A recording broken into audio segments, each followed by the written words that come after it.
Hi, if you're new here, my name is Soumya and I'm a 24-year-old dentist.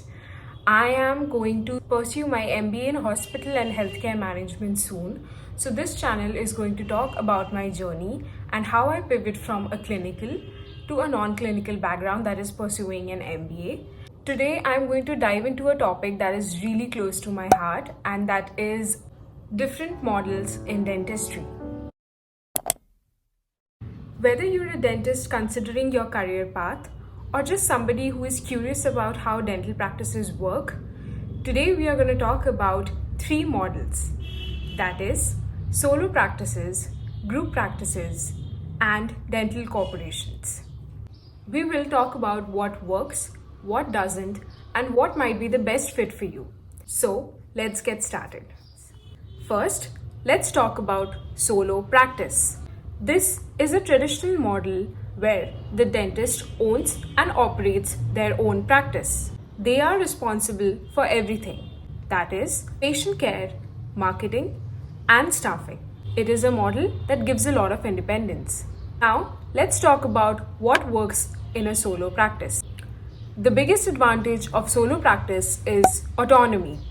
You are your own boss, so you have a complete control over the things that goes on in your clinic. This means flexibility in how you run your practice, choose your team, and make decisions for the patients. Another benefit is personalized care that you can offer your patients.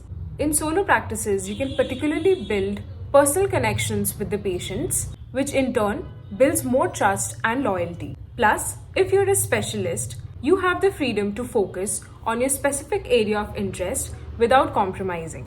But what doesn't work? Running a solo practice can be stressful. It is a lot of responsibility. You are in charge of everything: patient care, administration, marketing, as well as billing. This can lead to long hours of burnout if you're not careful. Financially, you're also more vulnerable.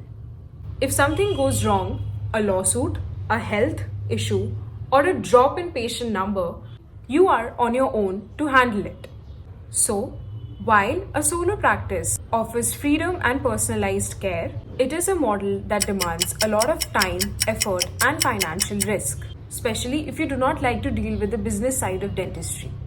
Next, let's look at group practices. In this model, multiple dentists work under the same roof. They might share an office, a brand, but each dentist is still running their own individual practice. Now, let's talk about what works in a group practice. The best thing about group practices is shared responsibility.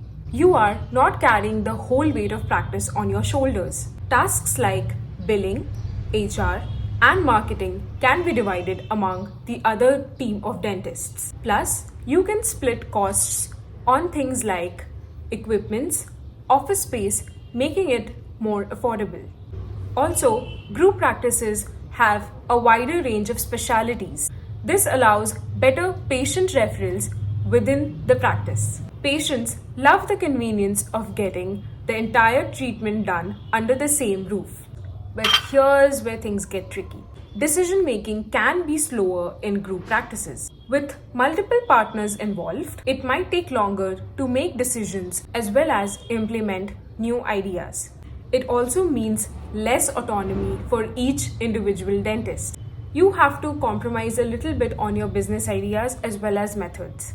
And just like solo practices, there's always a difficulty in managing your personal as well as your professional life. With more people involved, there might be a difficulty in, let's say, scheduling, and the business itself might demand even more attention. Now, we will move on to our third and final model, that is, dental corporations. These are large, often national or regional, where the business is run like a corporation and dentists are employees rather than owners. What works in dental corporations? The biggest advantage is stability. Since the corporation handles all the business aspects, that is, marketing, HR, and finances, you can completely focus on patient care. Plus, you usually get benefits like health insurance, retirement plans, and paid time off, which is rare in solo or group practices. Dental corporations also provide job security as well as continuous and uniform flow of patients. This can take a little stress off your shoulders. This model can also offer great training as well as career growth. So, what doesn't work in a group practice? The downside of it is that you are an employer and not an owner. You have little to no control over the practice or the decisions made, as the corporate rules can be strict. This lack of autonomy can be frustrating for a few dentists. And with the large corporations, the focus might shift on profits rather than patient care, which can sometimes feel at odds considering you're a healthcare professional. So I hope this video helped you understand the pros and cons of each dental module. If you're a dentist or even thinking of becoming one, it is really important for you to take these criteria under consideration before you make a decision. And if you like this video, please do not forget to like, leave a comment and subscribe me for more tips in dentistry, business, as well as my upcoming MBA journey. So I'll see you guys the next time.